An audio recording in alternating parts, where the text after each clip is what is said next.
As it's recording, so we'll see. So I'll just introduce myself, Kevin Stocker. Somebody asked me in Owego, why do you think you could do this? It's a red district. Can't be done. I mean, actually better $20 that I can do it. So one of the reasons why I think it can be done is when I ran for New York State Senate, it took me a year and a half, but I went to every street in every municipality, starting in Grand Island, City of Tonawanda, Kenmore, Blaisdell, Hamburg, Buffalo, got to back up to Buffalo, on to, where were we in the South towns? Orchard Park, we went to Brant, Evans, and Angola, I believe. It took a year to accomplish. So I know I've been on all of your streets. I know that for a fact. Now, I remember being in Orchard Park, the long driveways, and it was the wintertime. I remember a blizzard. A guy thought I was an absolute lunatic walking up his driveway in a blizzard. It was snow blowing the driveway, but you make an impression. And the one thing that I love to do is I give a card and I tell them, you're my future boss. This is my home phone number. If there's anything you ever need for you, your family, or community, feel free to call. When people call and I return the call, they start laughing because they don't think people are going to return their call. That's a sad state of affair. But they're so shocked when you show up at their home. And again, I tell them, I come to your community, one, to pay respect and to listen to your concerns. And I believe from our first event in Owego, I kept trying to turn the conversation to listen, what were the local concerns? I want you to tell me what's important to your community. It kept going to the national concerns. And my guess is, without us talking before, we're going to say we're in a war with billionaires that are getting their tax cuts, and we're getting cuts to Social Security, Medicaid, Medicare. Owego is going to, with the rural areas, with their hospital systems are in jeopardy. Education. We're in a veterans hall. They're cutting veteran services. Jerry and I talk about that. I had a client who has since passed away due to brain cancer, that the government turned their back on treating him and giving him benefits due to the Agent Orange he was exposed to in Vietnam. It was heartbreaking to watch as he was wasting away in his hospital bed.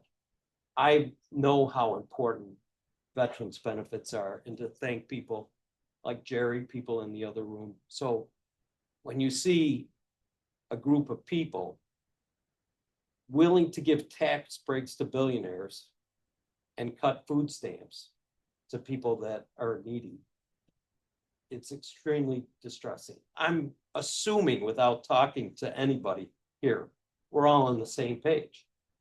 So as I talked to, I think her name was Nancy in Owego, she didn't think it could be done.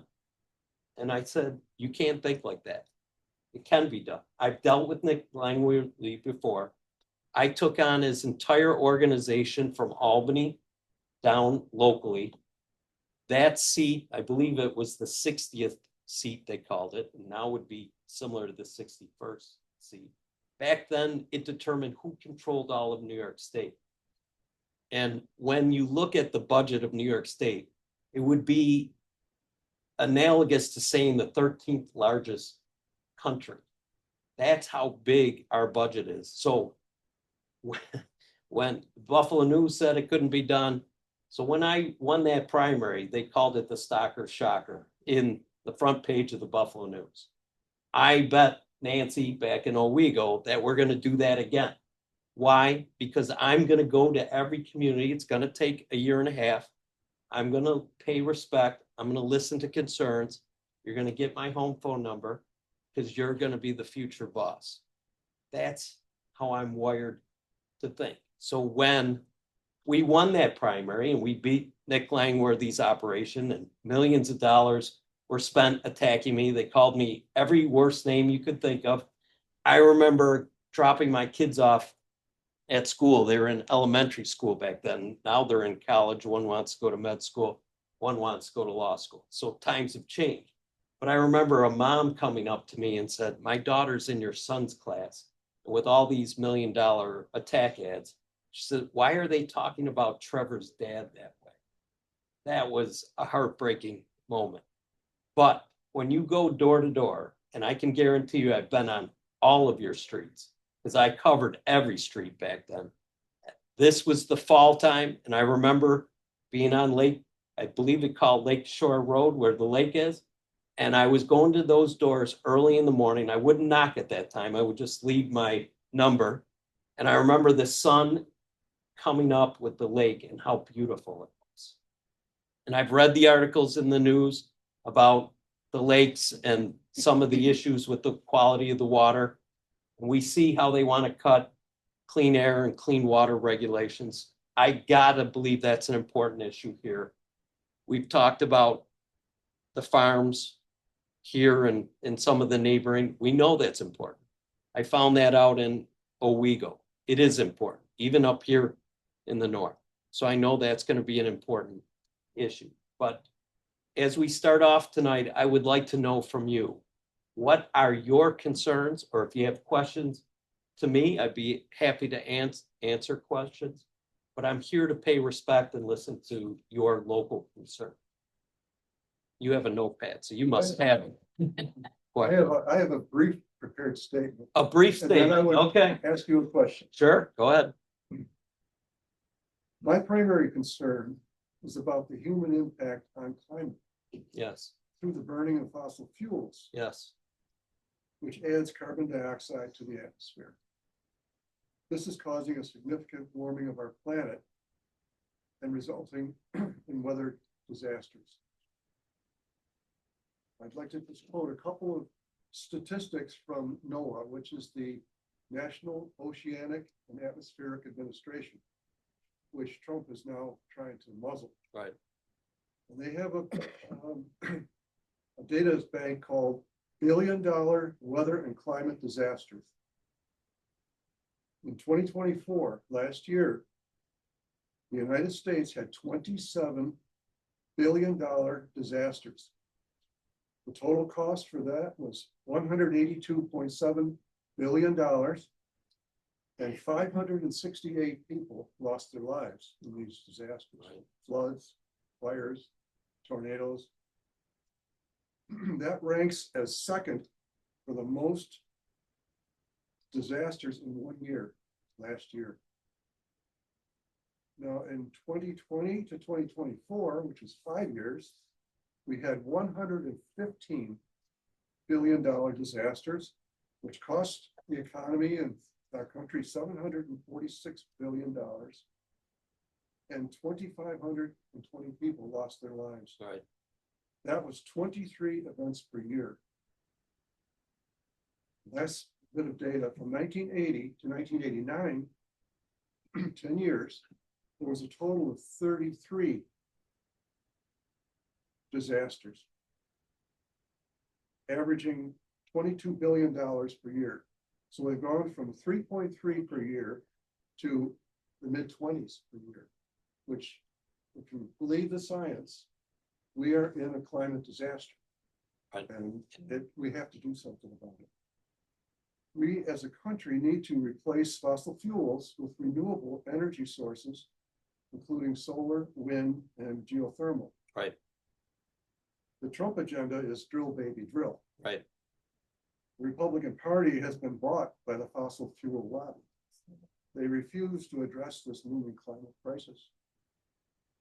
We need strong government legislation to promote renewable energy, including incentives to encourage the production and sale of electric vehicles, and conversion to an all-electric energy economy. So here's my question for you, Yes. Mr. Soccer. Do you believe that we are in a climate energy crisis, an emergency, and will you, if elected, focus on legislation that will promote a renewable energy economy? Well, thank you for the question. Your question's perfect timing since I just bought my first electric car. I watched, and I had a conversation at the gym with a person that I would describe as a construction worker, lots of tattoos, and you could tell he's a pickup truck guy, and He was interested in my electric vehicle, but you could tell there was skepticism. I told him that I was watching a Stanford PhD engineering program, and the students had invented a car that had a solar roof panel, and that you drove around all day, you accumulated energy. This last winter, I got back from Europe, and I noticed their highways are constructed of material that has solar equipment or solar features to it. So as you're driving, again, you accumulate energy. So I believe in the future, can't tell you when, that we will have vehicles that will be better for the environment, that we will produce our own energy, which I believe being energy independent is really important, not relying on foreign energy sources that if you get into a conflict that we're seeing with Iran and things of that nature, and they're putting they're tightening up the Straits of Hormuz, and that could lead to inflation and gas prices.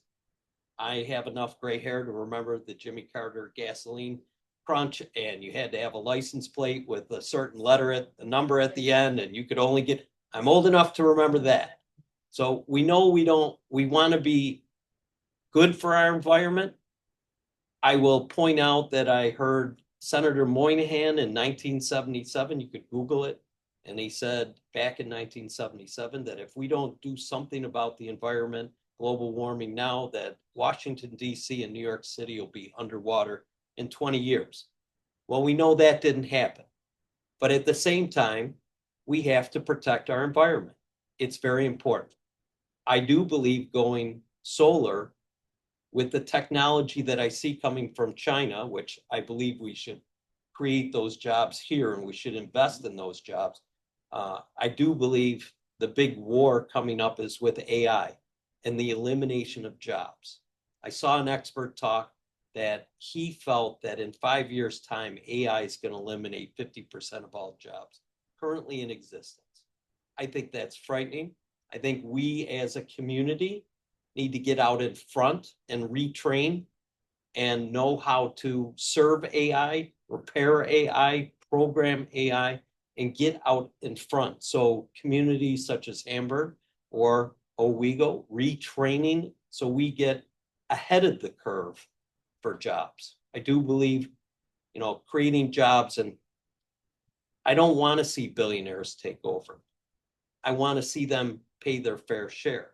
So in that process, we have to protect the environment, very important. I do believe solar is our future. I believe our houses will have a better looking solar panel. There's now roofs that look like slate shingles. They're too expensive right now. The big break-even point is way too expensive.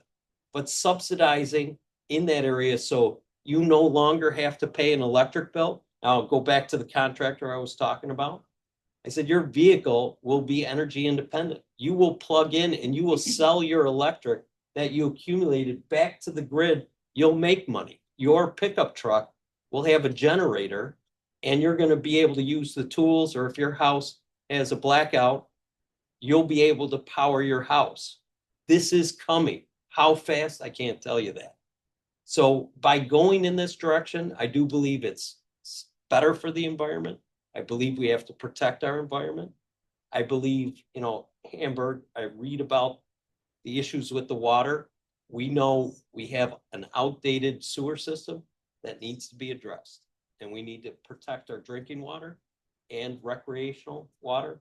All those things I believe are important. So I hope my answer wasn't too long-winded, but you brought up a good point. I've read that renewable energy is now less costly than producing fossil fuels from the ground. Can I stop you right there? Because I want to address the group. An interesting article was written recently, and I want to get the group's opinion. Nuclear energy. I'm going to be going to Dunkirk soon. Dunkirk is looking at nuclear energy. Tonawanda closed their coal plant, and again, it hurts their tax base. They're going to look at nuclear. So if I said, hey, well, France is doing nuclear and the byproduct is little, but is it safe? Is it dangerous for our health and our communities? I want to know as a group, and I think we should all start doing research on this because the governments are looking at building nuclear power plants in New York State, in Tonawanda, Dunkirk.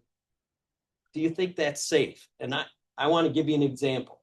When I was in the Tonawanda area, there was a place called Tonawanda Coke. You might have read about it in the newspaper. Now, I knew early on that they were discharging benzene into the air, which is cancer causing, because the contractors I hung around with at breakfast time, they would tell me that when we pick up our equipment, which is over by the plant, the black soot is on our vehicles at 7 a.m.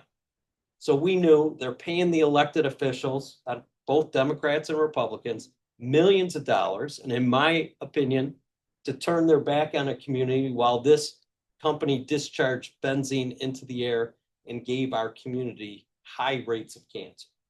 Where if you go to Roswell and they detect you have cancer, they'll ask you, are you from Tonawanda? They keep track of all this. So by telling you that story, I want to know if a group like this, should we pursue nuclear and be energy independent, supposedly better?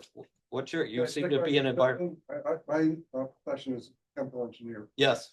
And I can tell you that you may know this, in the 1960s in West Valley, there was a nuclear reprocessing plant built. Right. It was functional for about 3 or 4 years and has since been bankrupted and is just a time bomb of nuclear waste there. Right. We're spending hundreds of millions of dollars to clean it up. Right. So as far as disaster potential, I would not like to see nuclear. Right. Now, what's interesting is my little University of Buffalo, where now I'm going to sidetrack. I'm a very proud public sector school kid. So elementary all the way to high school, college, law school, all public sector schools. So I have a lot to be thankful. So I think it's important that we keep funding public education and give people opportunities in the future. But going back to my UB, they have a little nuclear reactor on campus. And when we had September 11th, I remember they put out a little car in front to protect. Now they take the signs down and whatnot. It's still there, I believe, but it's no longer guarded. And I'm like, is that a wise? It's been decommissioned. Has it been? Thank you. I'm glad somebody. Yeah. Okay. I worked at West Valley Yes. and it was quite the disaster. And I think you can thank Senator Moynihan and Jimmy Carter for getting the cleanup going. And a lot of the waste has been put into a much safer configuration, but it's well over $1 billion. Right. It's still going. And we see Chernobyl, we see 3 Mile. So a show of hands, if I'm they, gonna give the other opinion. Yeah, go ahead. Yeah, sure. This is why we're learning. It's, nuclear reactors are not the same as what they were in the 60s. Right, and 70s. right. We learned a lot. And France actually seems what to the- be, that right. was very clean, Right. very clean. The issue is, how do you get rid of the waste? And I think that's, it's forever. Well, let me ask you this, because you seem to be knowledgeable on this. To me, the issue would be, does the plant leak that would hurt a community's health? Or if it had a disaster, would it jeopardize a community's? My issue Yeah. is more, who's got the money interest? Right. That's my. That's issue. always the answer. Like, as long as it's a public funded sort of, thing, I think that it can be done quite safely. Good. And probably is sort of necessary to get us over the hump of getting away from fossil fuel. And hopefully not forever.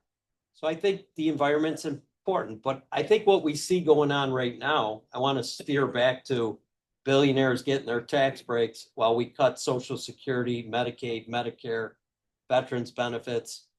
We are seeing so many things go on that I think as a group, everybody's concerned about. Am I wrong in that? Okay. So many issues. There is. And first and foremost in my mind, but I don't think that should be the what a lot of, Republicans point to as Democrats as being idealist. I don't like to see democracy being Undermined, right. If I wanted to live in a communist country, I could pack my bags, go to North Korea or Russia today. Right. I don't want to live in that kind of society.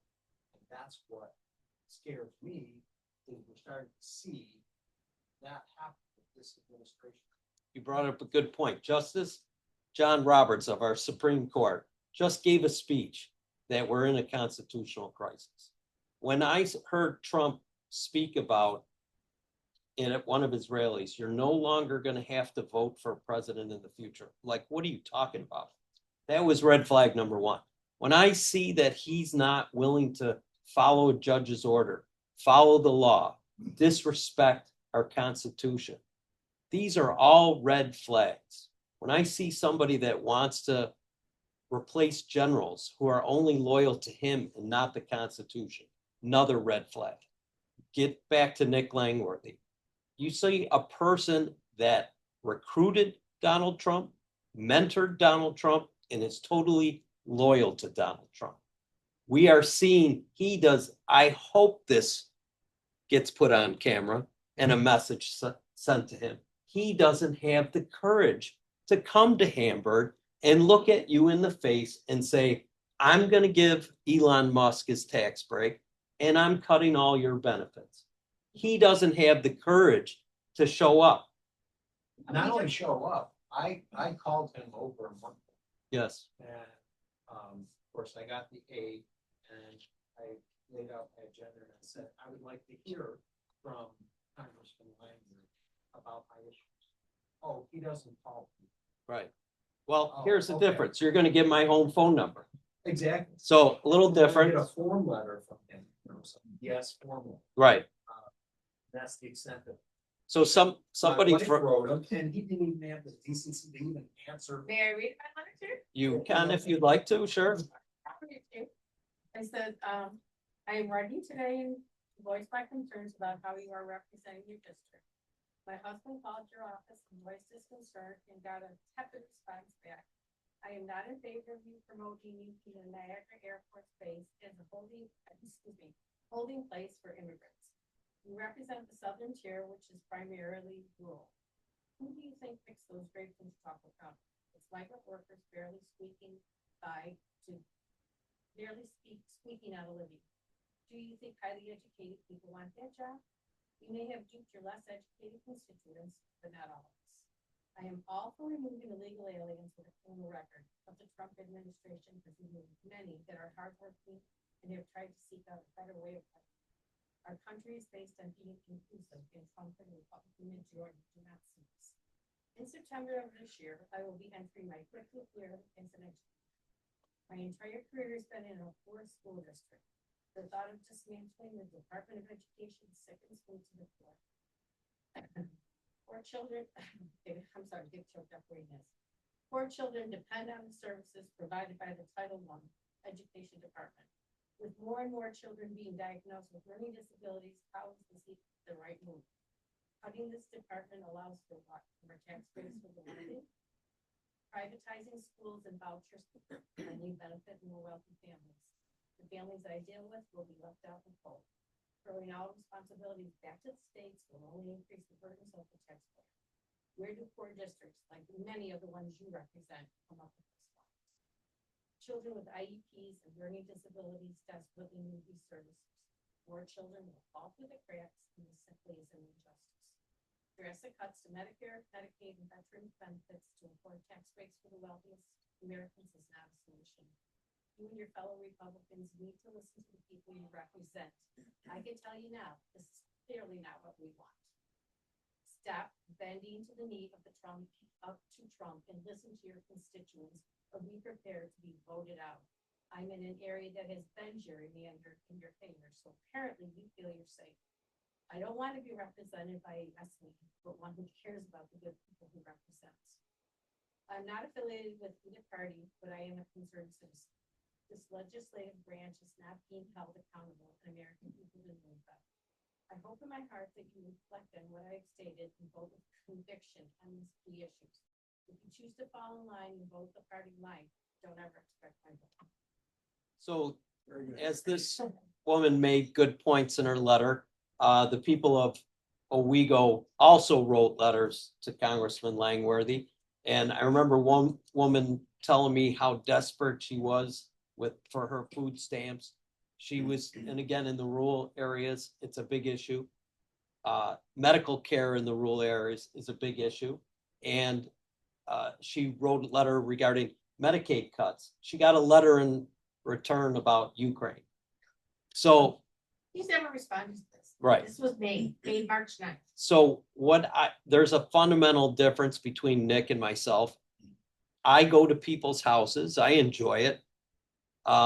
You learn a lot about a community. I remember 6 grandmas in Blaisdell talking to me about this playground over here has glass on it and our grandkids can't play on it. That was a big deal to them. I would have never known that unless I went there.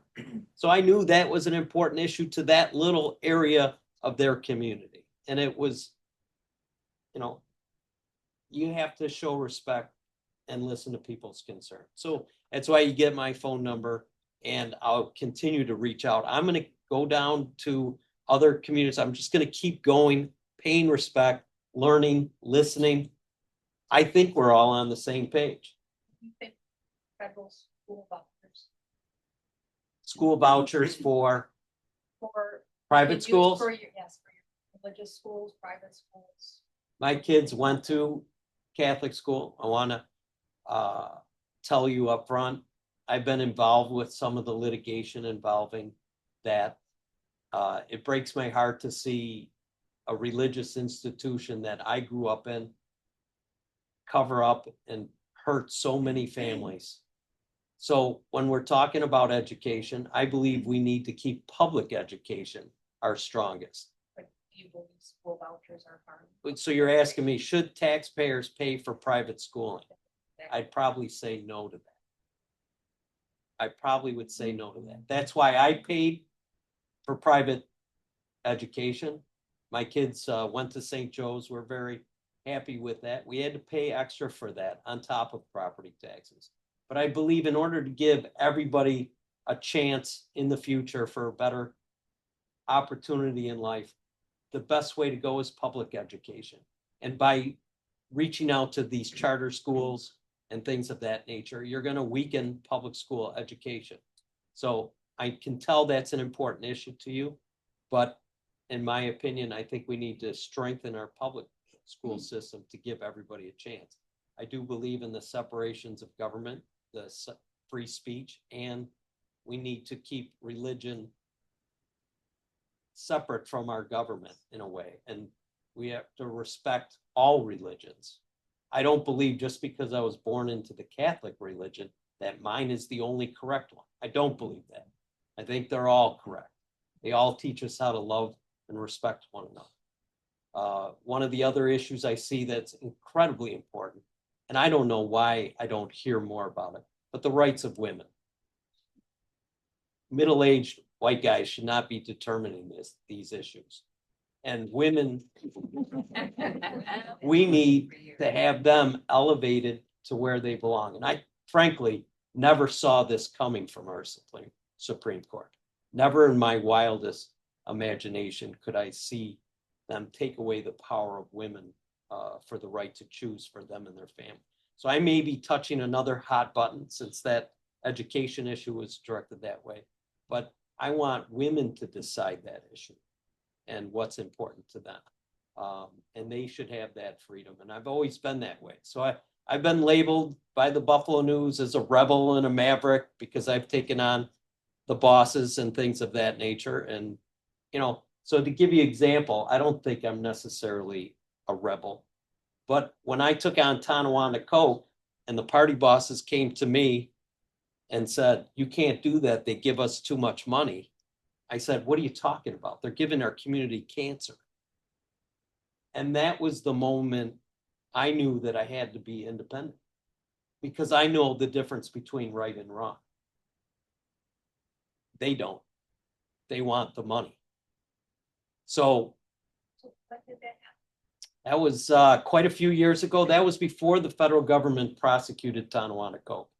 But I was running for New York State Assembly back then, and I did a literature piece. It was very shocking, but I thought it got to the point. I had Tonawanda Coke with their stacks, and I had a gravestone, rest in peace, and a bag of political cash next to it because they were giving it to everybody. I don't care who they were. Everybody was getting the money. And a community, whether it was Grand Island, City of Tonawanda, Kenmore, they have such high we lead the country in multiple forms of cancer, MS, and leukemia. And I think that's something that's important to keep communities safe and healthy. I'm not sure in what way did you take them on? With the literature piece and the party bosses saying you can't talk about these issues and giving money. So you took It was them on politically. I've also, I was involved with a lawsuit when they had a small class action. It was in front of Judge Farrelletto. A lot of people don't know this, but I partnered up with Ross Salino. You see him on the TVs, and we were going to do a larger class action because I knew the people of Grand Island, City of Tonawanda, and Kenmore were all affected. And I believe even into North Buffalo areas. And we had started going down that road. We petitioned court to form a class action, and that's when they announced their bankruptcy. So I'm not trying to convey that I'm anti-manufacturing. I want jobs for families to support themselves, but I want them to do it in an environmentally friendly way where they partner up with the community and say, we're going to invest in environmental technology and we're not going to pay the elected officials to turn their backs while we discharge at nighttime. So to me, it's the difference between right and wrong. And to me, it's easy. Well, they didn't think so. And so I got the label sometimes of a rebel or maverick, whatever. But to me, it's just using common sense and what's right versus what's wrong. It's not that hard. Yes, ma'am. I have a real concern about science. Science, yes. And the fact, when he was talking about climate, has to do with science. Correct. When we talk about our health, Yes. the water, Yep. the air, Yes. it's about science. When Correct. we talk about assistance for people, it's about science. We Right. want to keep them healthy. We need to have plenty of research continue. I agree. Really concerned about Right. how much has been cut in order to support tax breaks for the wealthy. Right. But I also believe there is a lot of waste in government. Can be. How do we get that balance so that things are getting done the way they should be getting done, and there isn't somebody along the way getting some financial benefit out of it? I believe government on its face is inefficient. However, I just don't believe the way they're going about it, the Trump administration, is nowhere near correct. So I do believe it's almost like I tell people with marriage. It's never right on the far right or the far right left, but somewhere in the middle with compromise and respect in a relationship, you move forward. I think that again would be the approach. Yeah, we can always be more efficient, I believe, but the way they're going about it, to me, they're just gutting things in order to give billionaires tax breaks and then hurt seniors with Social Security, Medicaid, Medicare. No, that's not the way. Me personally, I think Social Security should be raised. I see what the cost of living is. I don't think you can get by on what the cost of groceries are. And we have to put things in place that get our monthly living expenses down, whether it's increase the food supply to make prices go down, I don't want to see us selling our poultry farms, our cattle farms, our pork farms to China. No, you can't turn over your food processing for your country to a foreign country. That is very dangerous. And we need to protect our country. We need to bring the costs of electric, gas, insurance, interest, whatever it is that burdens families on a financial basis is where we should be focusing. Yes, sir. Yes. How are we gonna win? Okay, glad you went there, because Nancy in Owego that I bet $20 says it can't be done. So it's easy. You go door to door, you go to every community. I hope to get Democrats' support. Can't fight each other, that would be foolish. But I need to communicate with Republicans and independents and tell them nothing different than I've told you here. And explain to them why it's important to go in this direction. I need a percentage of Republicans and the independents, and that's the recipe for a win. So when the Buffalo News says you can't do it, you're a one-man band, you're taking on Albany all the way down locally. I did do that. And they called it the Stalker Shocker. I hope we see it again. And I'm going back to Owego. I'm taking Nancy's $20 because she was awful insistent it can't be done. I can't think negative like that. So I will go to communities and say, this is why it's important to go this way. And all they're doing is betraying hardworking families. And wherever I go, that's all I see is hardworking families. I don't know any billionaires. So I'm not afraid of, if this gets tape recorded and uploaded, I'm not afraid of insulting them. I have no envy for them. I'm glad they're successful. I just want them to pay their fair share. They don't go serve in the military and risk their lives or their children's. So to be a good American would be to pay your fair share. Right now, this country, the W-2 wage earner, the weight is on their shoulders. We can help take the weight off the W-2 wage earner. We can help seniors with Social Security raise that up by just allowing them to pay their fair share and by calling them good Americans for doing so. I do believe there's some out there that want to do it. I hear about Warren Buffett and what he talks about. His secretary pays more percentage-wise than he does. Well, that's great, Warren. Write a check then. He just. Write a He check. just did, yeah. $6 million for a wedding and. No, that's Bezos. Right. Yeah. All right. You know, his. So she brings up a good More point. taxes than he is. We have Amazon, Walmart. To have so much money, good for you. But when you're paying your workers so little that they require government benefits, they should be embarrassed. I'm glad they're successful. I'm glad they have so much money. Give it to the workers. Pay them a fair wage so they can support their families. That was my point. Yes, thank you. Yes, ma'am, in the back. So I speak to a lot of younger people. Yes, And I also live in a senior community, and I'm also on food stamps, Medicaid, HEAP, HUD subsidized. I have 2 master's degrees. I worked my whole life right. and ended up in this situation. And I think a lot of it was because for years, I made $7,000 as a teacher in 1972. Right. So what has happened, and most of the people that are in my community are women, older women, who voted for Donald Trump because I've met those they're women. conservatives and they're afraid of communism, which is a smokescreen because there is no communism in the entire world. Okay, Karl Marx wrote a book about communism, but no one functions. All these countries have a capitalist system on some level. So no one's going to come in here and take away whatever it is that we have. And everybody's so worried about giving their neighbor a little extra money. Right. So all these young people that I talk to, they don't like the Dems.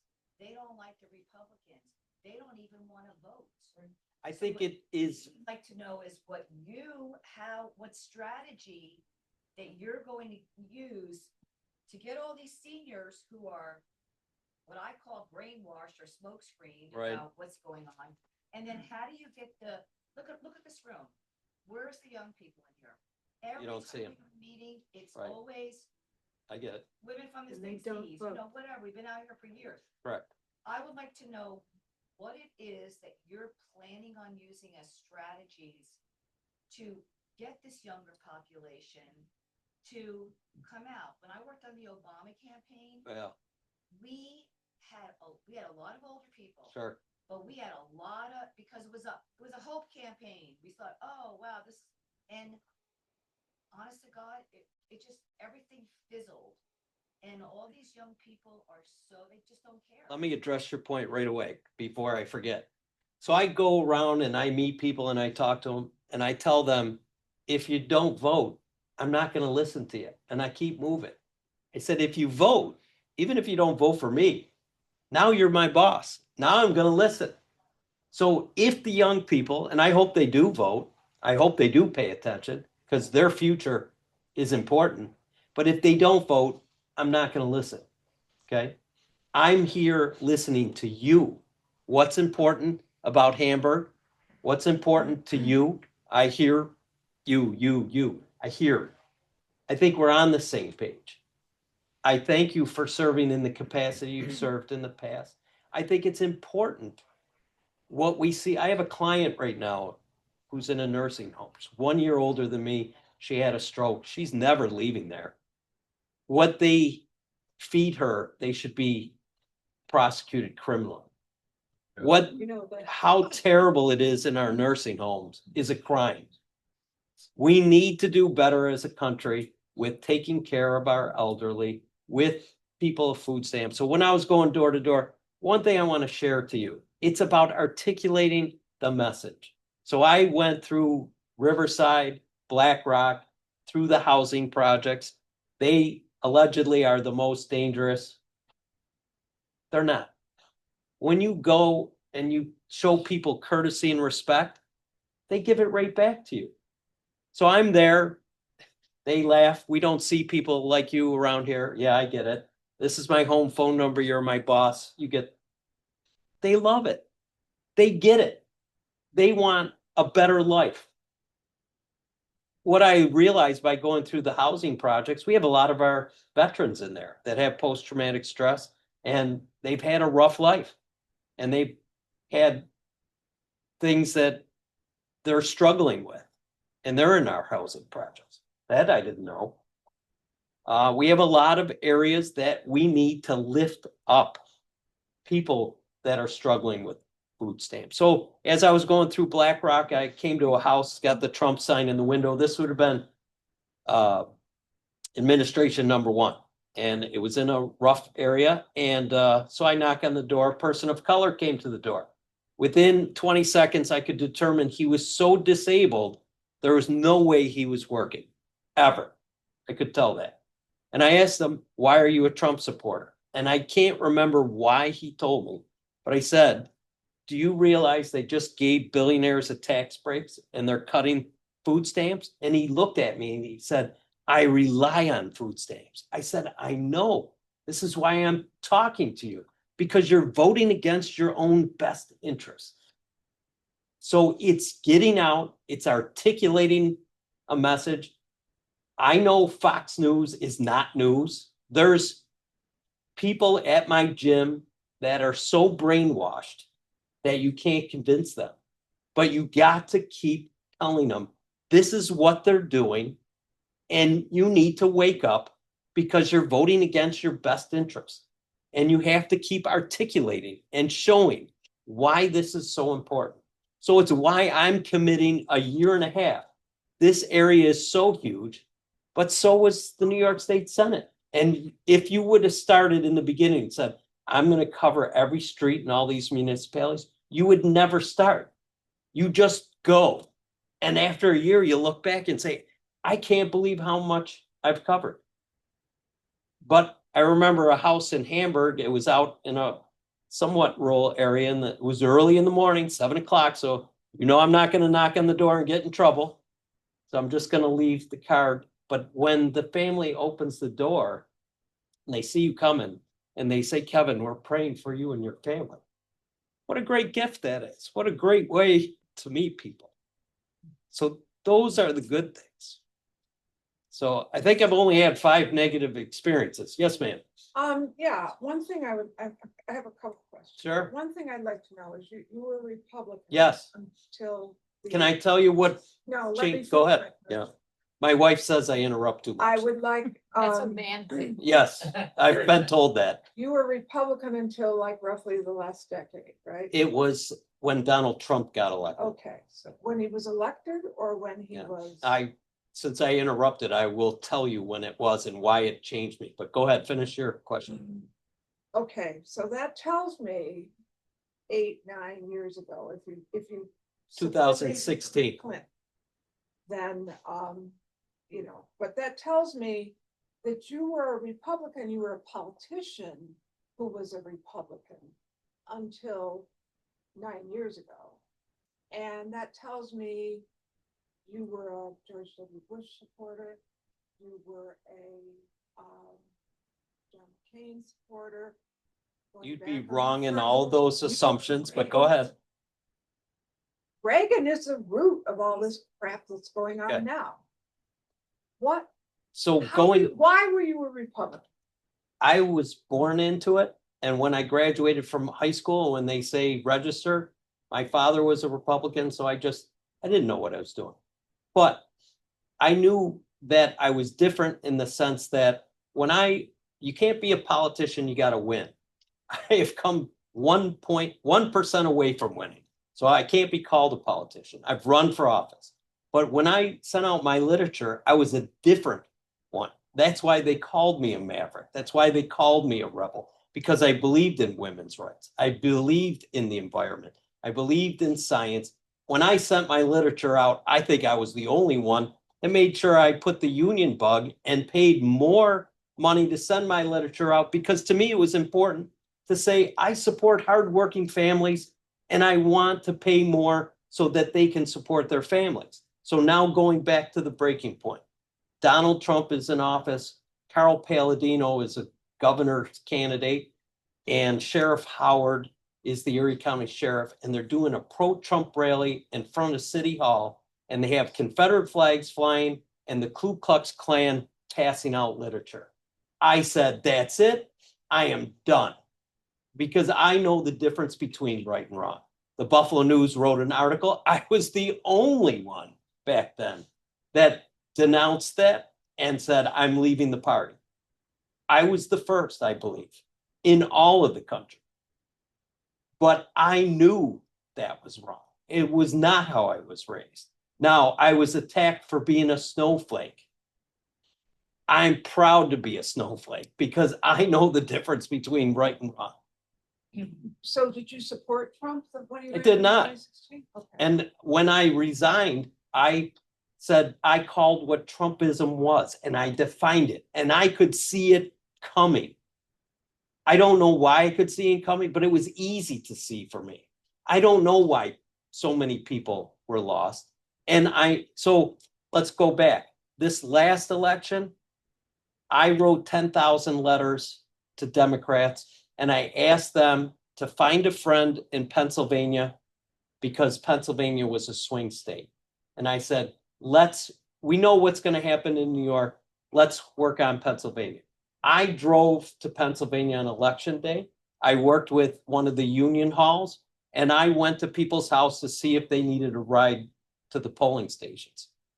After I came back at the end of the day, I called somebody I knew that was well-versed in politics. And I said, I'm worried about Pennsylvania. I saw a lot of Trump signs. And I was shocked. I predicted 60-40 that race, that Harris was going to win. I was shocked that this country took a step back. So when you break down that race, only 32% voted for Trump. 31 for Kamala. There's 36% out there that voted for Biden that didn't come out. That 36% decided that race. Trump does not have a mandate. The billionaires do not have a mandate. And we need to unite and fight. And that's why I'm here a year and a half early. Did I answer your question? Yeah. May I ask you another? Sure. What? Okay, this is, You can ask all the questions you want. how are you going to support your family, right? I work. If somebody asked me that in Owego, you can't do this, millions of dollars.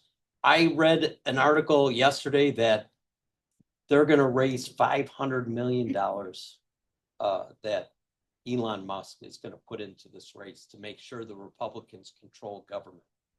Well, we saw he tried to do that in Wisconsin. I can guarantee you right now, I will not spend 500 million. I will go back to the Buffalo News. They said it can't be done. I went to the houses. I remember when I won that primary and everybody freaked out. Couldn't be done. Now the Buffalo News wants to see, how are you doing this? It doesn't make sense. Okay, follow me. We go. Back then I was registered Republican. We're in city of Tonawanda. I'm going to Democrat houses. And I remember knocking on a door and an elderly gentleman came to the door. I said the same thing that I'm saying to you tonight. This is my home phone number. You're my future boss. He starts screaming. That's right. They don't think we're the boss. We are the boss. And I turned and I looked at the Buffalo News who's following me. He said, that's what this is about. Listening to them. The Buffalo News didn't get it. When I ran and I went before a committee similar to like this, they said, what's your campaign? What's your platform? And I said, it's about trust. And they all laughed. I didn't pick the platform. I was going door to door. Those people were telling me. They said, we don't trust the elected official. So all I told the media people was, it's based on trust. And they laughed. I said, when you're in a relationship and you lose trust, where's that relationship going? Nowhere. So when you go door to door, when you come to communities, you pay respect, you listen, and you earn trust. It's not going to happen. We're a year and a half early. It's not going to happen now, but it will. The momentum's going to, I will get, if you want to be like Nancy, I'll bet you $20. I'm going to come back and get it. We're going to do this. I'm not saying it can't be done. I just wondered how. Your question, right? It's going to take a lot of time going, meeting You're gonna be people. able to maintain your law practice. Yeah, I did before. But you have a much wider area. You have to be disciplined. That Senate area was huge. You just got to keep moving, earn trust, listen, pay respect. It will not involve lots of money. Yes, this lady has not spoken yet. Yes, I'll get right back to you. So And then over here. sorry, I worry that the people support the current administration. In some cases, in many cases, I think do so because it's given them approval to dislike certain groups Yes. of people and say things that they, I can't believe. Isn't it the Archie Bunker group and he's fanning the flames? Right. I, So when right, you meet those people yes. and how Those are you- how- people are still relying on Social Security, Medicaid, and I talk to them in an articulate way, say, this is why it's important. I need a percentage to come my way, the independent. So those 36% that stayed home, they've got to wake up. And I see what is going on. I see a person that doesn't want to leave office. Father Time's the only one that's going to get rid of him, in his mind. in his- I believe in democracy. I believe in the Constitution. You gotta pick up the sword and fight. I don't believe sitting around coffee shops and bitching and complaining does anything. So I'm the type, I charge. Hopefully people follow. But in the beginning, they don't. They don't. I think there's going to be threats. I think there's going to be violence. I have faced that my whole life. As a child, my mother was murdered as a young person, so I knew what that was about. I was raised by a single father. My dad had a position that a lot of emotions. And when my brother and I would walk to school, we'd wonder why Dad's in the car 2 blocks back following us. Well, we learned later on in life why Dad was doing that. So I see what's going on in the country. I am prepared to take that head on. I know what's going to happen. There's too much at stake. There's too much emotions. It's going to happen. And I can't wait because I've been through it and I'm not afraid of it. Yes, ma'am. Back, I want to make sure I understand what Sure. you're saying. especially when we were talking about the younger people. Yeah. Now, what I understand that you said is that if they don't wanna vote, that you're just going to like, I hope they do vote But- and you communicate, but you can't make people vote, right? no, but when I worked in the Obama campaign. Yes. Whole contingency of us going out and registering young people, talking to young people. I was living in Florida at the time, we turned Florida blue Right. because of this. So they are the future. They They are are. the ones that we have to reach and bring them into the fold because they're very, very disillusioned with the entire system. So I think that that's a really important part of the campaign. You're in charge of the young people then. Okay, that's cool. Whatever. I get along with all kind. My experience has been, if I go to somebody who's never voted in their life, I am wasting my time, my energy, and my money. I'm talking about Bernie voters, people like this. All I'm Those saying is some people, they won't do it, and I'm not gonna, there's only so much energy and time I have. I have to pick a strategy, formulate my agenda, execute. That's what you have. You're in charge. Yep. If they're willing to come out, of course I talk and listen and engage, You need them. You need them to get to win Possibly. this thing because. possibly. And I'm willing to, but if they show no interest, you know who's interested? You folks here. I know that. If there is a purposeful voter disenfranchisement. though? Sure there is. And how do you, how would you combat that? And I guess my other question would be the money, you're talking about the $500 billion, the money in politics. So my experience has been when they throw millions at you and they call you the worst names in the book, sometimes it doesn't matter. There's nothing you can do about it. You got to execute your plan. You can't get off. So when you formulate your strategy, you know that last month is going to be so hectic. They're going to throw I used to laugh and say, I'm not worried about them telling the truth. They hired 3 private eyes on me and whatnot. My life's pretty boring. You didn't need private eyes. I was worried about the lies because when you tell a lie and you put millions of dollars into it, how do you refute that? It's very hard. You can't worry about it. You execute what you can do. So going back to that presidential election, there's 36% that stayed home. That group is important. They showed the willingness to vote in the past and they stayed home. They didn't think either candidate for whatever reason. I would disagree with them.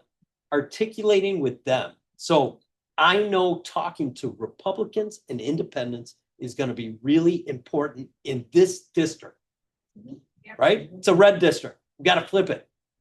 I agree. I think my question is more general. Yeah. To become congressman, in what way would you see, do you see all the money that's in I see it. politics as being a positive or a negative? It's terrible. To Okay. me, it's the number one problem in government And if so. because the wealthy control. On campaign, My campaign, and no, any campaign. everybody's campaign. My particular feeling on that subject matter is it's the number one problem with government because the wealthy control, that's who gives the money. So elected officials are listening to the money, not you folks. And if you outlawed money and you said, because it's basic legally bribery, right? That's what a campaign donation is. You give the money, you expect something in return, let's be honest. If you make it illegal and say, listen, we can communicate now over the internet for free. Why do we need campaign money? You don't. Now, tell these elected officials to give up the millions of dollars. I think I would be talking to deaf people. But I think that would be the number one problem to go after. And now, if you In take what away way? money, because if you take away the money, now the elected official is going to come to you and say, what's important to you? I no longer get this money. To me, that is the number one problem. It would change everything else. What I'm The money, I'm well, trying to to ask how in your. communicate, ideal one. I'd make it illegal. Well, to me, what do you have to finance a campaign with? If I do shoe leather, come to your house, my expenses are low. If I communicate over the email, if I could do emails to all of you, that's free. So now I can get a message out. Why can't they all do that? Why can't they say, we're not going to give the billionaires a tax break and cut your social security benefits? Okay, so what about the person who can't afford to leave their job to go do all these things? Or, I mean, there's some expenses no matter what. Yes, there are. I've spent money and Right. yeah. So how do you propose it to make it a level playing? Well, I just told you, to me, that's what make it level. And I'm not sure you told me anything. taking the money out of the system Okay. and allowing people to communicate that run. Here, do you see anybody running for office that the party bosses don't control? I don't. I don't even see people running for judicial offices. Not say that, Right. that there's not So too much. if money. you I opened just it up, I believe the Example. plumber might be the better elected official. I believe a school teacher might be the better elected official. How do you get those people? Well, take the money out of the system, make the system easier. I have to go collect signatures in the wintertime. Do you know how hard that is? People don't even want to open the door. They make it hard. They don't want challengers. So Do you believe in public financing? I've seen that, but when we put it in place in New York State, I see the people who are part of the power structure are able to leverage the money and the challengers aren't. So again, I went to Ken Maurice. I'm a public school kid. So to me, take the money out of the system, let the people communicate for free. Like, here's an example. I have to pay 59-cent stamp to communicate with you folks. I asked the post office, I should be able to communicate with you folks similar to the elected officials, which I think is like 7 cents, maybe free. They won't do that. Well, that's wrong, right? That could be changed. They're not supposed to, but they do it. So I've sent literature out that the post office has thrown it in the garbage. I've seen that. They don't want people to get a message out that they feel jeopardizes their power structure. So these things that we're talking about now, money, we could, I would like to see the money go, because then I think it shifts the dynamics. Now elected officials listen to you, say, what do they think's important? Jerry in the back, we haven't heard. You ever think of selling Bibles? I don't think anybody would buy mine, but we had a handover in this side somewhere. Are you, funny, that'd be great to get rid of money, but you can't do that unless. No. So The way I see the win is starting early, going to every community as possible. I'll be in Concord in the future. I'm going to be in Dunker. Are you speaking to who's Democrats? Who's? Currently, right now, I'm only talking to Democrats Okay, so you need to because draw I that. need you folks to say, we want this person to fight for us. That's step number one. After that, my message isn't going to change because it didn't change when I was registered a Republican before. I just see that party has left me. It has gone so far that I don't recognize it anymore. So I then need to start communicating with Republicans and independents. That 36%, that group. Yeah. Yeah. But the message isn't going to change. You're not going to see somebody say, no, because these are core values that I believe everybody has. I have a lot of young people in my life, maybe 30 to 45. Yeah. Some of them are just Democrats, experience, but couple Trumpers, all of them think that there's almost no difference between Democrat and Republican. And I agree with them in the sense that the old labels certainly don't stand. Republican in 1980 might not be the Republican you're going to get in 1925. They think that each party is run by the money, that it's corrupt, and there's a few people that make all the decisions. They don't really see. I wouldn't disagree with that. To them. Yeah, there is a difference. So you know. I would say this. You know, what you think we stand for, we back that too. Right. And they say things, they lie. So I have this Trumper saying to me, we're gonna do this and this, make America great again.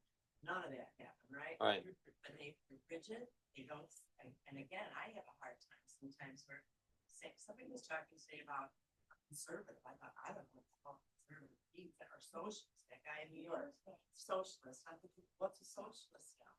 So you have a hell of a lot ahead of you. Yeah. And I think it sounds sort of great, like I'm gonna go to Georgia, those people, but really, how about the party events?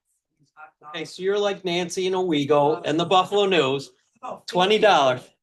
$20, I'm coming back. So I know it sounds impossible, No, but it doesn't, it sounds, naive, maybe? well, I've done it before, so it can't be naive.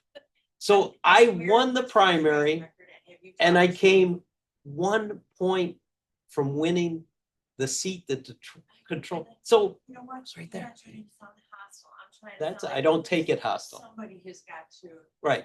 to actually motivate. Bernie Sanders did, all the way the little Democratic Republican kids, all love Bernie. Cause he had something, whatever it was, he had something Well, that they liked. Doesn't that they Bernie could want see to improve healthcare in our country? Does anybody here think we don't have to improve healthcare? Something that sort of makes people say, oh, we're tired. I Yeah. heard that, a lot of the younger voters, got most of their information on YouTube. Yes. So do you plan to use social media? So you will, okay. I think that's how you're gonna get the younger voters. You're at least gonna. No get their offense to anybody in this room, but I have gray hair and wrinkles now. We are the voters. We can communicate with the young people if they want to get off the Xboxes and whatnot. You are the voters. I've gone to enough doors. It'd be nice. Because I mean, don't, you know, he didn't have a shot at somebody. There was, you know, they didn't put one out. I met Max They when didn't I was put in anyone Owego. into his campaign. Right. I mean, most people I dealt with. I don't envision money coming here. Now, I didn't get money when I ran for New York State Senate. I had a game plan. I executed it. When you come within a month's time, when all hell breaks loose, the stress, the commercials, the literature, the lies, you got to stay calm and focused. And you follow your game plan. When you go on those debates on TV, you attack the issues and you articulate. And it can be done. I don't want one more person to tell me can't be done. Actually, tell me, because I get fired up. Because this is when I was growing up, we picked up teams at the fields of playground. I always made sure my team wasn't the best players because I wanted my team on my back. Maybe I'm wired wrong, but I like being David beating Goliath. I like that. Yes, sir. The best bet is the Republicans the next year and a half, they go in the toilet. Yes. This, they pass this bill, people get hurt big time. Yes. It's your best chance. I, People will be so pissed off. it's articulating to them why they need to reject Trumpism and the people that are blindly loyal to him, like Nick Langworth. Yes, ma'am. You know, you're going into, and you know this, Yes. an area, the further away you get from Buffalo, the more you're getting rural. into an area that has people who just, they hate government. They hate. Except when they get their checks. But they want a better life for them and their families, right? They want that. And they hate Democrats. They don't, somebody who comes in and says, you're voting against your interests. No, they're not, because now they're believing the lies they're hearing everywhere, which, I mean, I was on Facebook today and they're honestly blaming the Republican or blaming the Democrats for some of this. Right. And there's a woman, she's a representative from Florida, she's a Republican, and she had an ectopic pregnancy last year. And she was able to access health care to have the surgery. And she's blaming the Democrats for the difficulty that she had. Right. She was only able to because the governor made a call on her behalf. Somebody else could die. Leftists have done this to her, but anyway. Right. But so So- how are you going to deal with these people? It's generational. They're like your father. They sign up, they register Republican because their parents are, and they hate Democrats. Well, go ahead, Jerry. I promised I was gonna say. Yes, you promised to I gotta be get this quiet. out. You're right. What's the one thing that you have seen the zealous Republicans label Democrats as? Socialists, communists, They use that Marxists. same crap. They use the over same and thing over. over and It's over and down. over. And you, what they do, Please. they put the fear of God in your head that if you're a Democrat, you're gonna share. Okay, Trust me, that's the so message that we we gotta get can, out. we can all roll over and quit now, or, Nobody's talking We about. need Well, strategy. But good. how are you? Real down.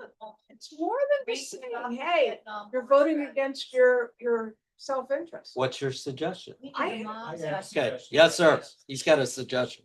Cause it's the Republican playbook. Yes. That's how, and I agree with this gentleman here, that unfortunately, if this big, I don't wanna say the word, Right. ugly bill, goes through, there are gonna be lots of people, poor people, a lot of Republican Right. voters. I know. Who are gonna be hurt badly. You and I know that. And unfortunately, how often does it take for a tragedy to happen before something gets fixed? Like, hey, that corner should have had a traffic light.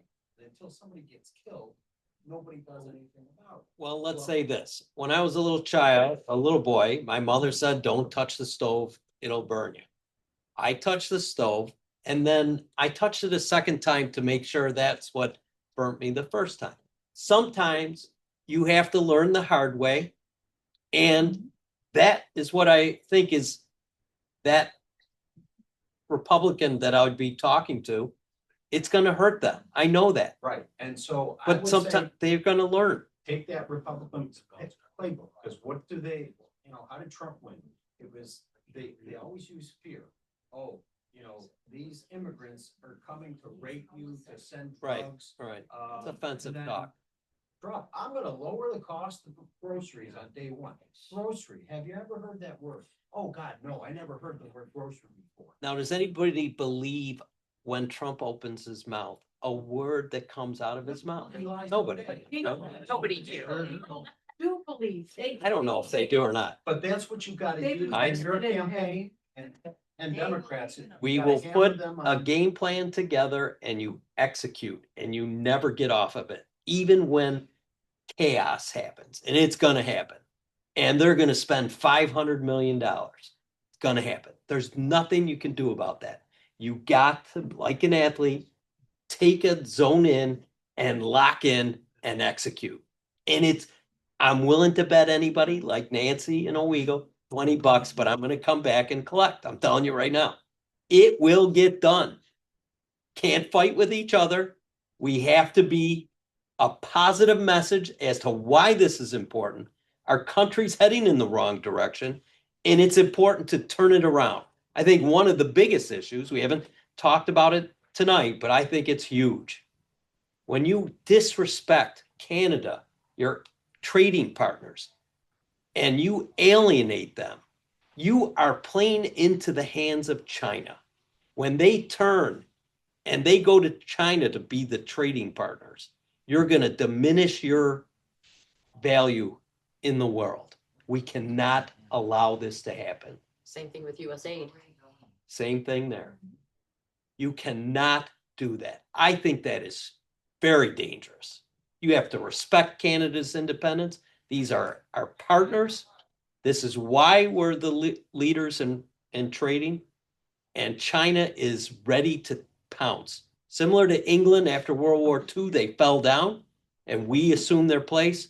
Someday we may be looking at that, but the way Trump is operating with tariffs, we know that's going to hurt the economy.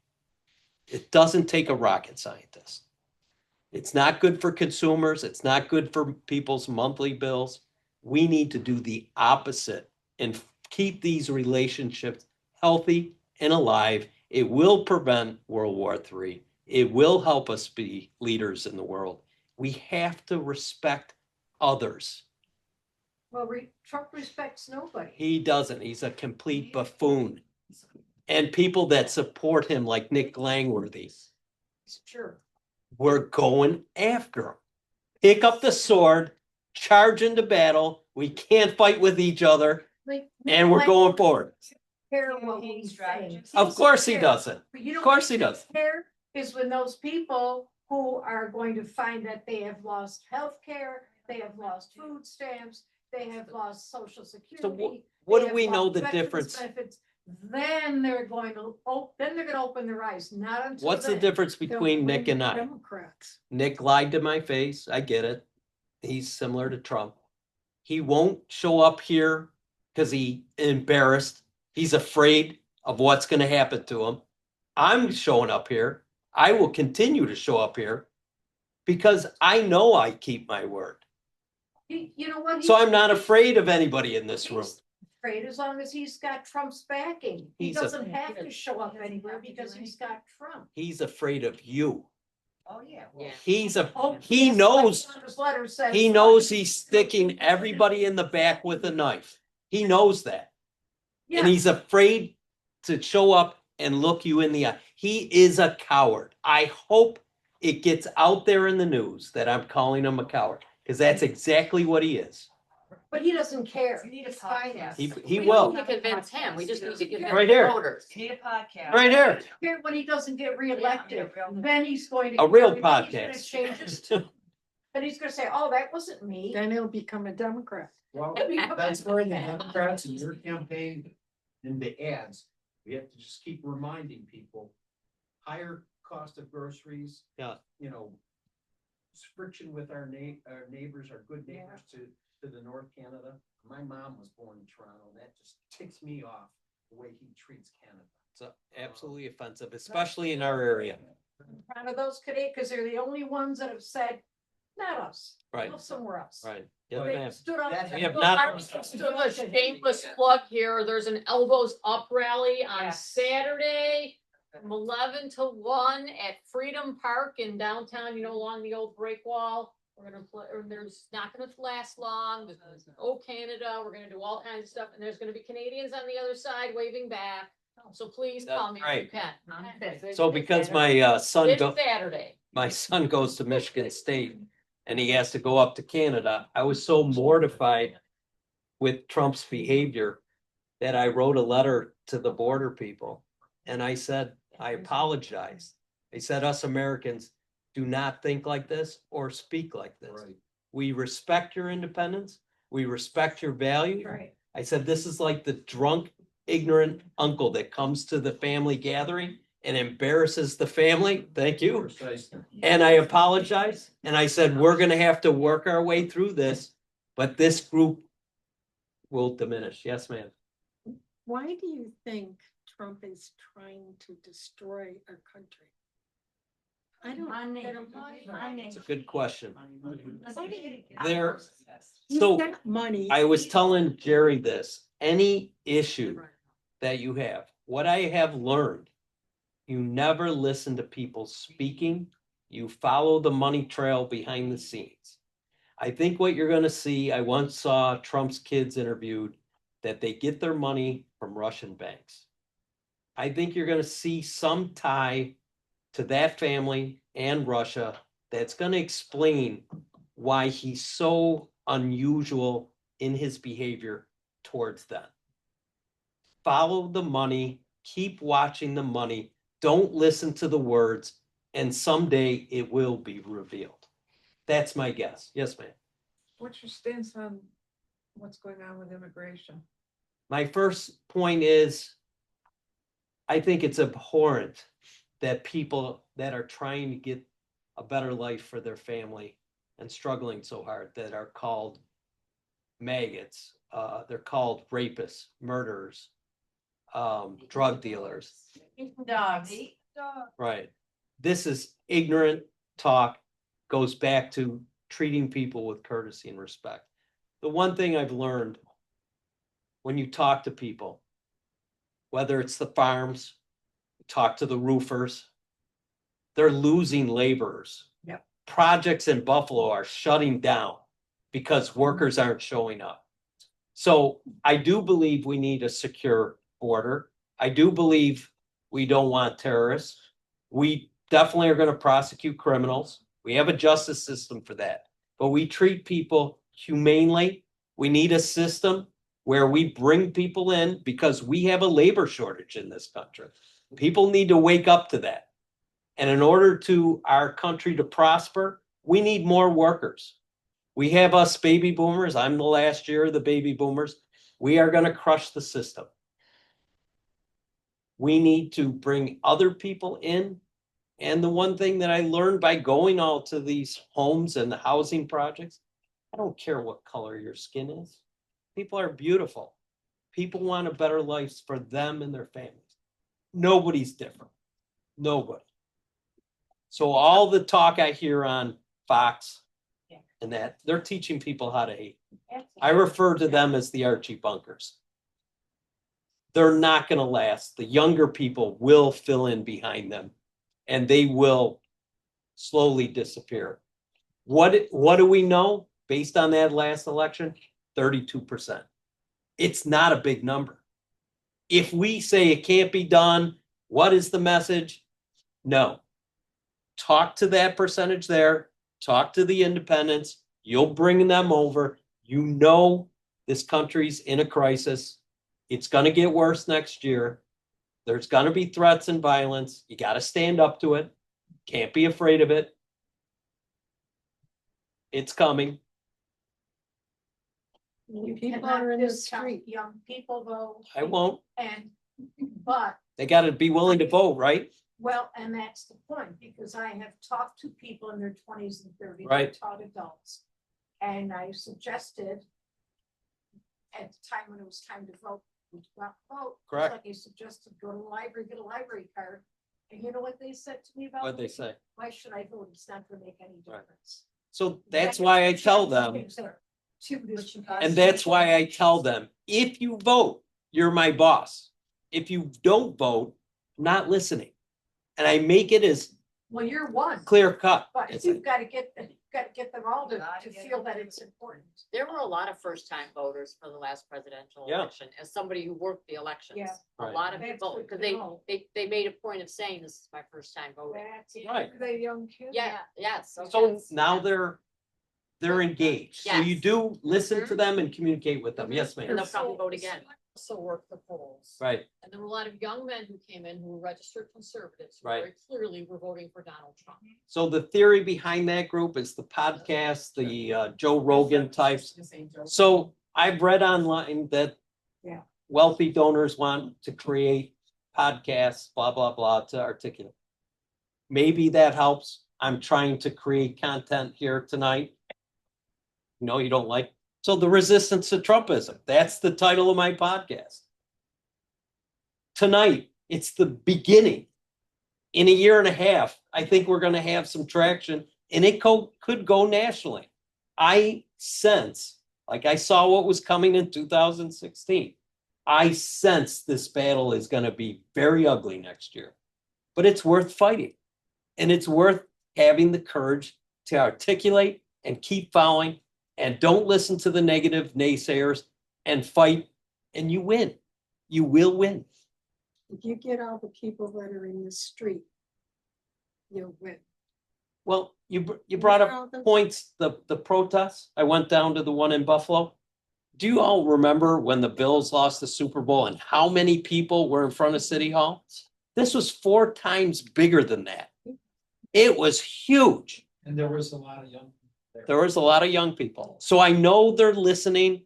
I know they're concerned. So yes, And you gotta You- go and hand out literature and those things. Yeah, Give that's it to what me, I was I'll just- hand it out. Registration forms. so everybody in this room, you just talk to 10 friends. And as a year and a half goes along, they talk to 10 friends. It gets bigger and bigger and bigger. It's going to happen. Don't be the athlete that questions, is it going in? It won't go in.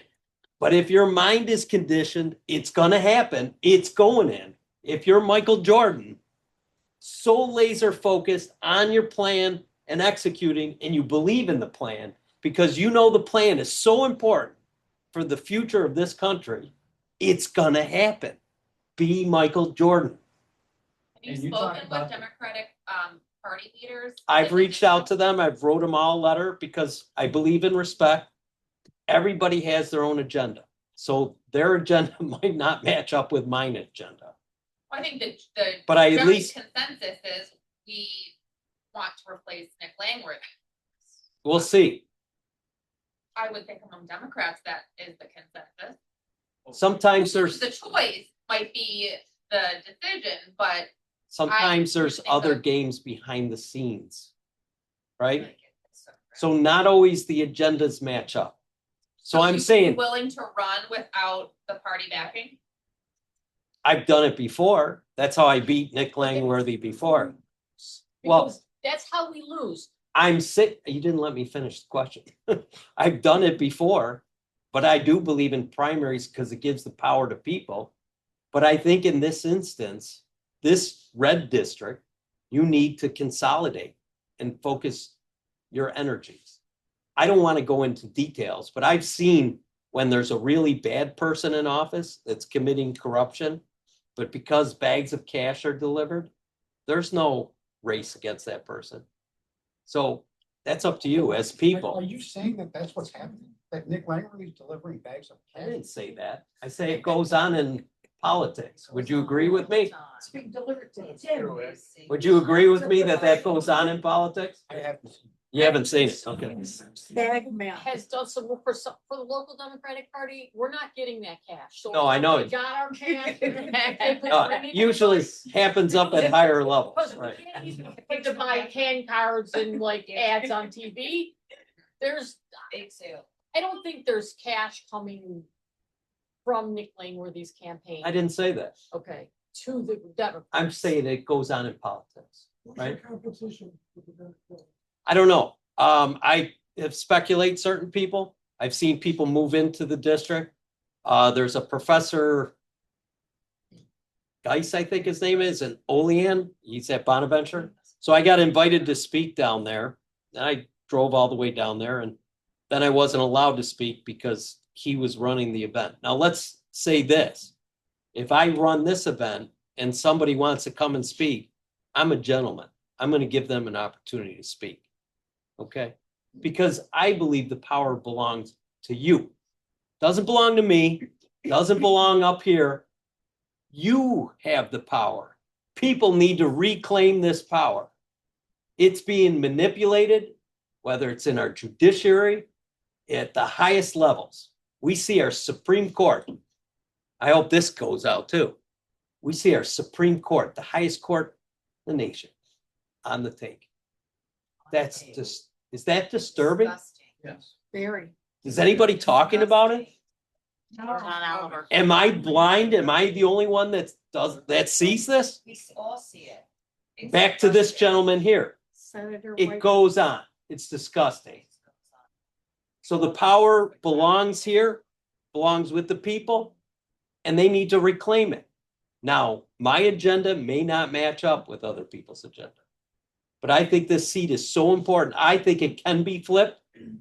So I think it needs to start with the Democrats saying, we want you to go fight this message and we're going to rally behind you. If you start to split, how do you win in a red district? Who wants to come forward as a Democrat and fight in a red district? Do it. I'm willing to do it, and I think I could do it successfully. I've talked to these people before, and I've done it successfully. It's not easy. It's hard. And they'll spend millions, if not tens of millions.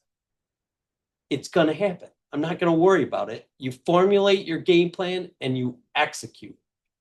And yes, ugly things go on, right? We all know that. Nobody's ignorant to those facts. Yes, sir. Yes, ma'am. You're a husband and better defer to upper management. Go ahead. I'm just gonna say, I think people have a sense of hopelessness. Yes, That things are out of control. Right. There's so much money involved. yes, They are powerless to Yes. affect change. Which is scary because that's how. is our country's future, is democracy, is the way we want to enjoy our lives with Social Security, all the things we want to help the less fortunate. I was raised that way. I'm proud to say I've done okay. It's my obligation to reach down lift others up that are struggling.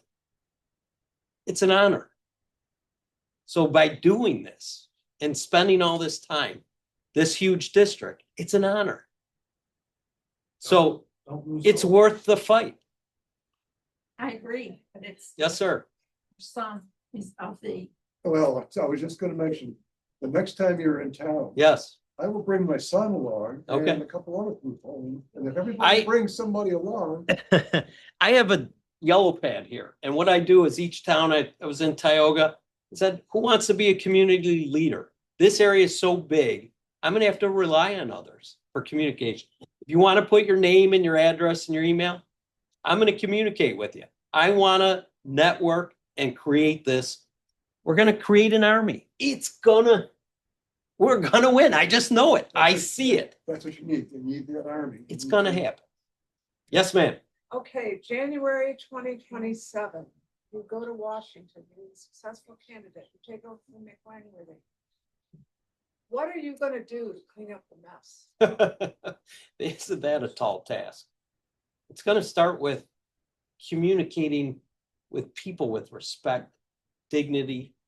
It's taking the course we're currently on with tax breaks for billionaires and going back to the Social Security, which I think needs to be increased, Medicaid, Medicare, the fabric of our communities, of our country.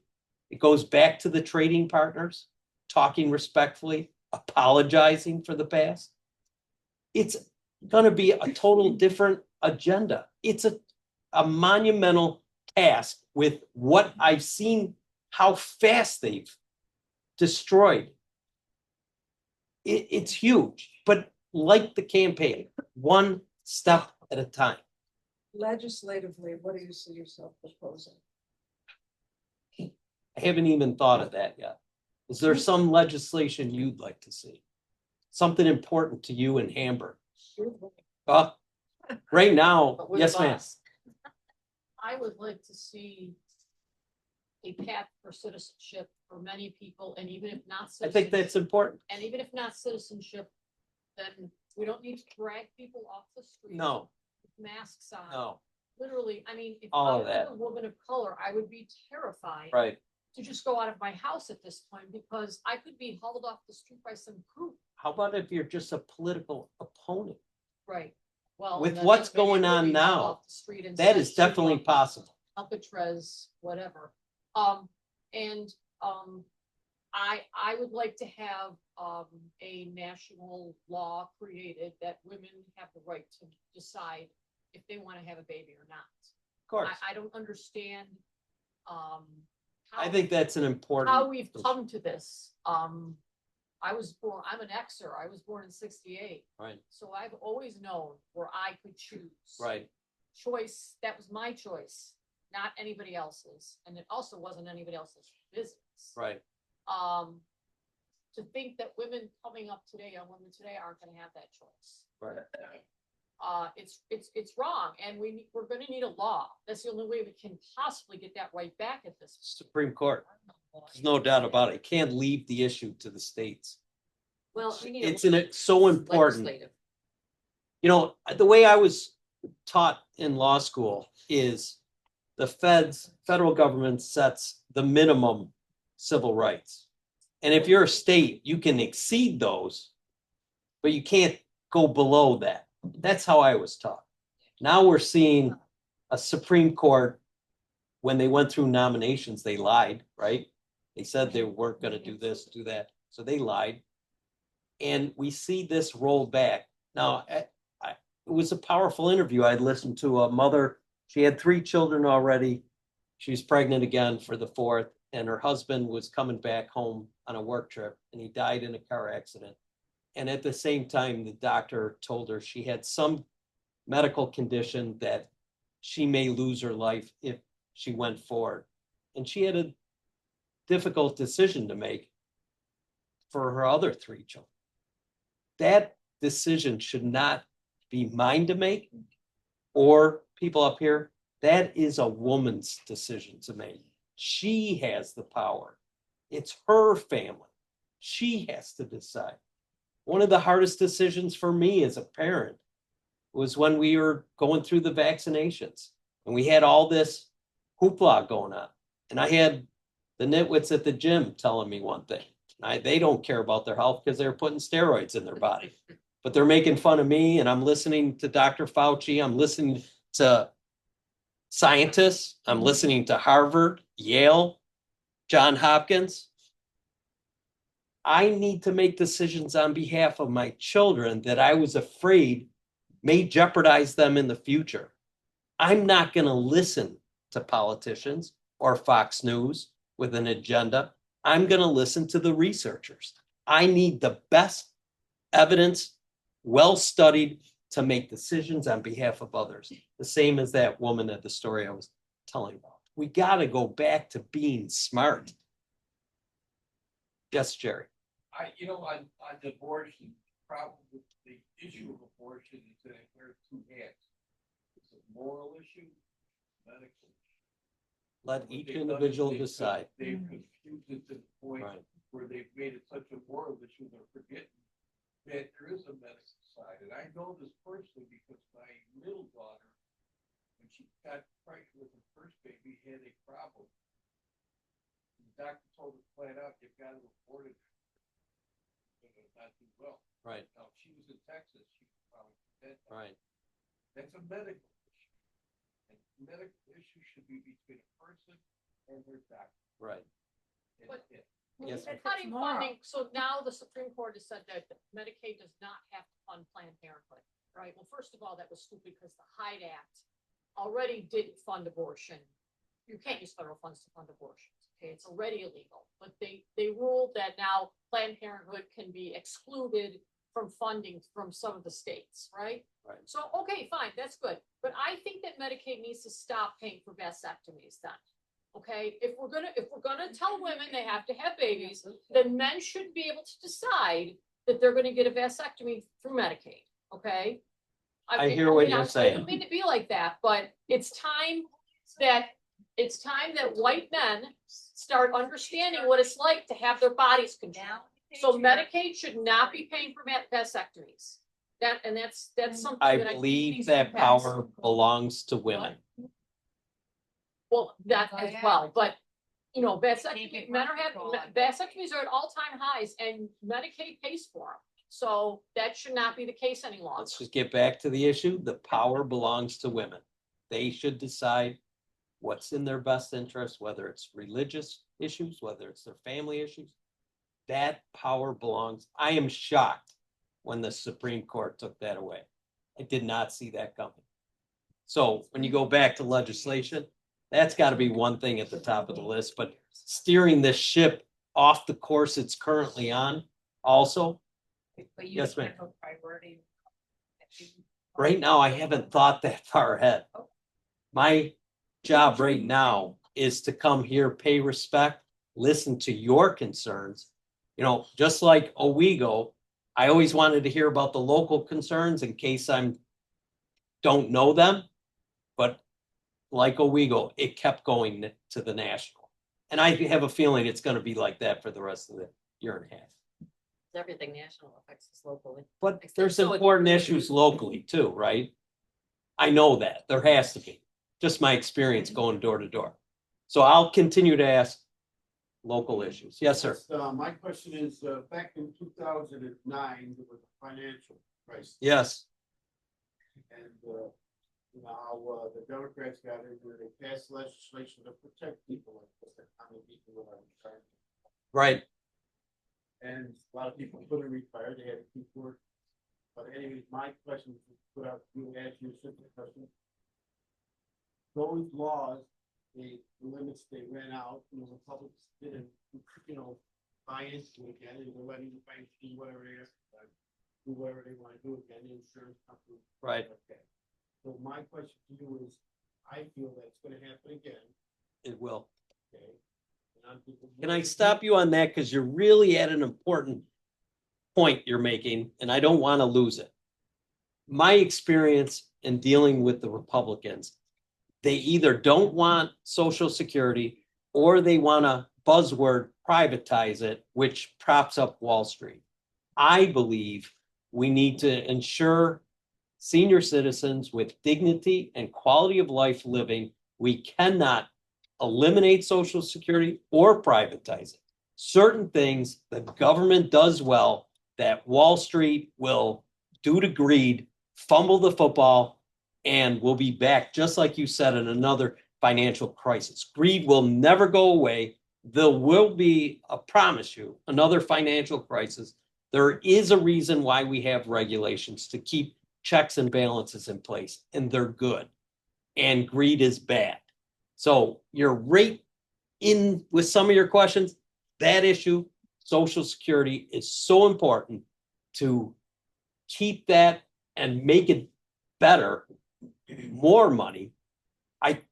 We put a cap on it. I can't remember what the cap, 117, 177, you don't have to pay lift the cap. Fund Social Security. And my other thing, and tell me I'm crazy, but when we get into these philosophical debates, I'll pull out a $20 bill and I'll say, somebody needs to explain to me why this $20 bill, a piece of paper, why it buys a cheeseburger. And why does only certain people get to make it and distribute it and make money? I don't understand how we've all been educated, trained, that little piece of paper buys a cheeseburger. Social Security should never go bankrupt because you could just keep funding. Right. But again, back to my prior point, hold the wealthy, just pay your fair share. I'm not asking you to be killed. I already know you've paid to have the tax code written in a certain way so you could take advantage. Example, private jet, I put 7 million down. I can write off $70 million on my income, so I pay no tax. That's the code. It's geared for them because they get to give the campaign contributions. So we've all talked about these issues. You all know there's bad in the world. I'm not telling you something that's shocking. All I'm saying is we have to fight this issue. We come together and we keep going. I'm willing to do it for 1.5 years. I'm committed to it. We got to put the game plan together and execute and don't get taken off course. Anybody else? 8:30. I'm willing to stay. The young lady mentioned about Yes. the young people involved. And that's what you have to do. Yes. Stress Social Security, Medicare. Because they believe it's not going to be there for them. Let's stop right there. Another good point you're making. With the young people, education, costs, opportunities in the future. AI is going to be eliminating jobs. We see them disappearing quickly. Young housing. These are all issues young people should be concerned about. So yeah, we talk to them. And if they're willing to get engaged and vote, yes, you engage. If they're not willing. But this is how you get them engaged by explaining to them Yes. how you're going to improve it, make it there for them, because I'm not going to be here in 10, 20 years, or not even 5, whatever. I'm just saying you have to do that. That's how you're going to get third vote. Right. If they're willing to get engaged, yes. We're all in agreement on that. I'm not saying all we're of not. them. We just need more than we've had in the past. Whoever's willing to get engaged about the future, you engage. Now we know there's a certain percentage that won't listen. I am convinced when you articulate why it's important to go this direction for your future, your family's future, your community's future, our country's future, I am convinced a percentage will leave and the independents will go this direction. I am convinced. Let me go back and point and give you an example. Your own Kathy Hochul here in Hamburg proved it's possible. I know the person that put her campaign together. I know the issues she campaigned on. Meat and potato issues, Social Security. She showed a Democrat can win in a red district. So I'm glad you kept pressing me on that because it just came to mind. She's from this town and she showed it could be done. Yes, ma'am. Say that again? Talking about the special election. Yeah, no, back for Yeah. York special County, election. right. She Then when they lost the made- town of I think Hamburg. she, No, she no, I'm lost talking Hamburg. about for Congress. And most people, I think she Oh, won, you're talking about and then I think she lost one, I'm but, talking about in the last governor election. oh, I'm talking about Congress, Okay. this district. And she did a good job. She did when a- She was in right. Congress, but when they made the district more red, she lost. yes, To, yes. it Well, was Collins who was. right, right. But she showed all of us it can be done. Right? The Democrats have to change the conversation, Right. otherwise the Democrats don't have a chance. And I understand what you're saying. Thing are the changes that are the conversation that should be happening. I Because hear, every Party has to do it. I hear some of the people up on the national stage talking. I wish they would choose their words different. They're talking about the same thing though. They're on the Improving, defense all the time. but they're talking about improving healthcare. They're talking about social security. They use language I wish they wouldn't use because I think it plays into the hands of Fox News. You sound like they're defending a position against the stronger person. Right. I can't tell them how to articulate it. But isn't it funny how people said, well, they label Democrats socialists? And I tell people, okay, are you on social security?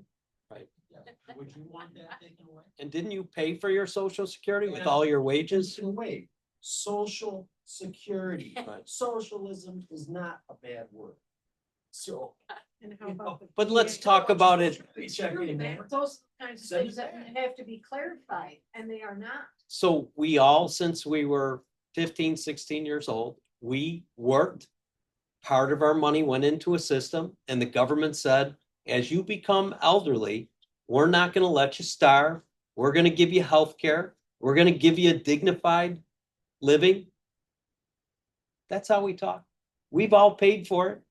The government's just standing behind it so we don't give it to the fools on Wall Street and they gamble it away with greed.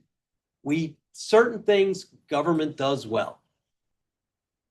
And that's one of them. Taking care of roads and bridges is another one. I would never want to turn over the bridges and the roads to the wealthy to collect tolls. You won't be able to afford it. Government does certain things well. They do a lot of things. Right, Mhm. right. Right here in Those this are the room, kinds all of things that all have the to be said. veterans, you know. The I God can't bless the build veterans. My own army. I need the government. Well, you can try. You're gonna be my Hell no. first lieutenant. Hell no. I was just Yes, ma'am. we're talking about, the thing getting the young people, are you planning on going to all the universities? Like Yes. Buff State, UB. Gotta go. being a legend, I'll tell you my strategy right now. It's on to recorded. get them involved. I'm talking to Democrat primary voters. Because why? They have the power to decide. You got a letter because you showed you're a voter. You didn't get I got a copy. Who invited you then? He got a letter. I have copies of letters here and comparison piece. You could get them when we're done. But I sent you a letter because you showed you want to be a boss and you're, So you sent the letter to Prime Downs. yes, And one per household? Was it the Yes. first name? Somebody vote. one per household to save money on the 59 cents that the post office should reduce Explains it up. to let me compete at the level of others. So I got copies of the letter. Right. So You did? Oh, good. why did you get invited? Because you're the bosses and you vote. So what is the strategy? Universities, whatever. Listen, I believe our universities like Harvard, UB, they deserve money for research to cure cancer. You know, they're being attacked for their free speech. I was raised different. I never saw this coming. I didn't think our country was capable of this. We are in a war. It's time to wake up. It's time to stand up, come together and fight. I'm willing to do it a year in advance, year and a half in advance. Maybe others come, maybe they don't. whoever wants to come forward, I embrace them. Do it. Go talk to the bosses, go pay them respect, give them the power that they have. And it's gonna happen. There will be, I am guaranteeing there will be a win. This district will flip. I'm not guaranteeing I'll be the one there. Maybe somebody else. But this district can flip if we come together. All right, thank you. Okay. I got letters if anybody didn't get them, and comparison piece. I think it's on the back, so feel free if you didn't get one. If anybody wants to be a community leader, I'd love to get your names, addresses, phone numbers, emails. We're building an army, one day at a time. Thank you, sir. Anybody that, ma'am, you didn't get a letter, I got them up here. Anybody else questions? I don't want to waste your whole night, but I'm willing to stay as long as you want. Yes, sir. Thank you for coming out. Thank you for coming. It's important to more people listening, right? Thank you. And you have my phone number. Call if there's anything I can ever do. I mean that.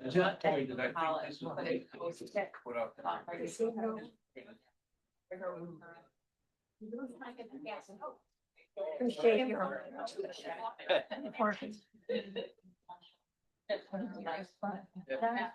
Here, you want another chair? I've met Nate. He was in my office one day. Yes. Love to go. Right. Yes, there's another. Nate, I was watching from a distance. I just think he did a great job. And then I could see when the pressure points came, we got on track. Yeah, August And 16th. he was getting disrespected within the six party leaders. I saw that It's happen. gonna be the same thing. And once that happens, yeah, they didn't want to see it. August 16th. Oh, yeah, it's bad. Right. And like I said, my agenda and theirs may not match up. Anything you can edit out that I look better or speak better, feel free to edit. Yeah, I was just, if you wanted my Oh, letter. sure. Other. Yeah, I'm gonna keep it in my box. And that was in our paper. I don't know if you saw that. Did you see that? With the Legwares? I've seen a lot of that. And mostly in the Buffalo News. It's a local paper. Yes, Buffalo News. Oh, I okay, didn't know if yeah, you wanted it. sure. All right, I take it. like reading all this stuff.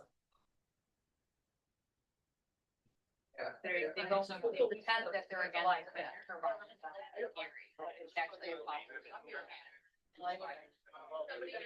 Thank you for signing.